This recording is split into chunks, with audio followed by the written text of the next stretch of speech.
તો મિત્રો હવે આપણે પહોંચવા આવ્યા ગલતેશ્વર મહાદેવ, જ્યાં તમને 12 જ્યોતિર્લિંગના દર્શન થઈ જશે મિત્રો. જોઈ શકો છો અત્યારે ઉનાળાનો સમય છે અને 5 વાગી ગયા છતાં પણ એટલો તડકો છે. જો આ બધા દર્શન કરીને બહાર બેઠા છે. હવે આપણે સામેનું બોર્ડ દેખાય ત્યાંથી આપણે અંદર વળીશું.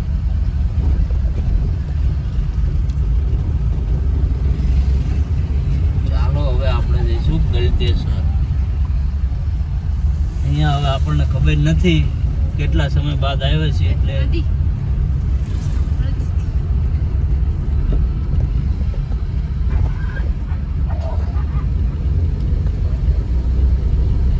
પાર્કિંગ ચાર્જ લેતા હશે કદાચ 50 રૂપિયા.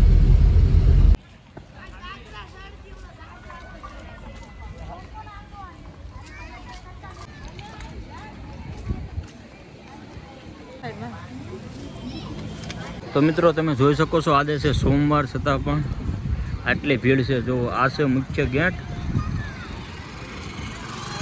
મુખ્ય ગેટથી આપણે અંદર જવાનું અને સામે છે બધી નાસ્તા પાણીની દુકાનો. અને અહીંયા છે રોકાવાની સુવિધા. કોઈ પણ બહારથી આવતું હોય અને રાત્રિ રૂમનું રોકાણ કરવું હોય તો આ જગ્યા પર તમે પૂછપરછ કરી શકો છો. સામે છે ટોયલેટ અને આ બાઇકનું પાર્કિંગ અને નીચે હતું એ કારનું પાર્કિંગ. જો સામે નાસ્તા પાણી છે. તો હવે આપણે પહેલાં દર્શન કરવા જઈશું. અહીંયા તમને 12 જ્યોતિર્લિંગના દર્શન થઈ છે અને સામે લખેલું છે જો વેલકમ ગલતેશ્વર.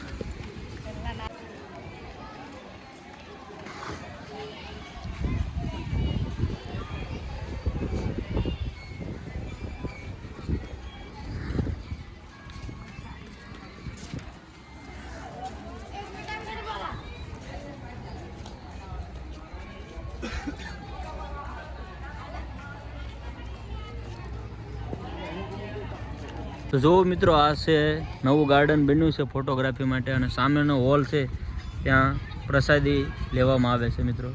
જો એક્ઝેક્ટ બાજુમાં છે તાપી મૈયા, બેસવાની સુવિધા છે. સરસ મજાનું ફોટોગ્રાફી માટે ન્યૂ ગાર્ડન બનેલો છે. જો અને ચોમાસામાં જો તમારે આની અંદરથી જવું હોય તો વરસાદ પણ ના પડે. જો સામેની સાઈડ છે એકદમ તાપી મૈયા અને સરસ મજાનું જો બેસવાનું છે, યજ્ઞ થાય. આ બધે જો બેસવાના હિંચકા આપેલા છે, સરસ મજાનું.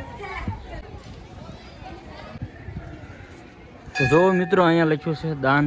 અહીંયા દાન સ્વીકારવામાં આવે છે અને અહીંયા સરસ મજાની પ્રસાદીનું પણ આયોજન આ જગ્યા પર હોય છે. ગાર્ડન તમે જો મિની ગાર્ડન છે પણ એકદમ મસ્ત છે, ફોટોગ્રાફી માટે બેસ્ટ છે.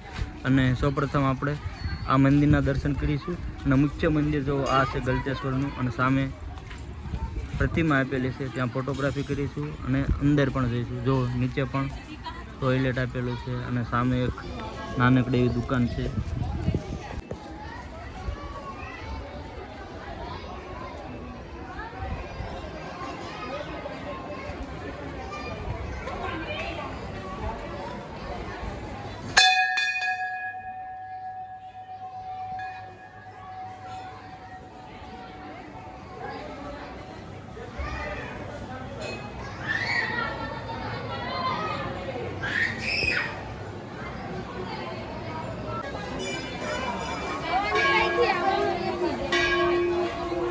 મિત્રો અહીં લખ્યું છે ગલતેશ્વર ત્રિવેણી સંગમ, એટલે કે અહીંયા નાહવા માટે બનાવેલું છે બાળકોને. જો 50 રૂપિયા કેમ ટિકિટ છે લગભગ.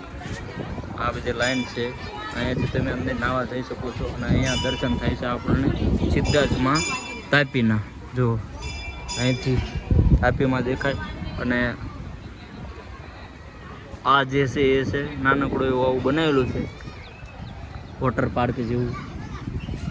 ત્યાં બાળકોને નાહવાનું અને અહીંયાથી સરસ મજાનો ખર્ચ.